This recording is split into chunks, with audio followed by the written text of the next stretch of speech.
समाज बैठे खाती पास में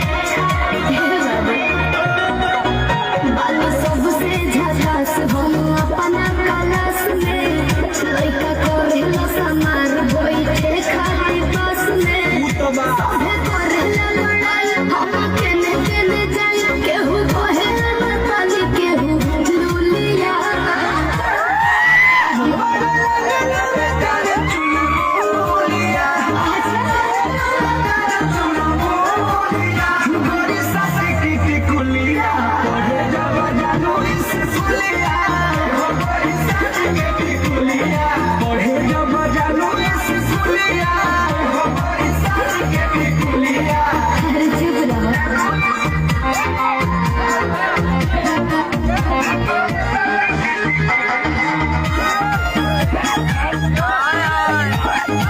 Oh!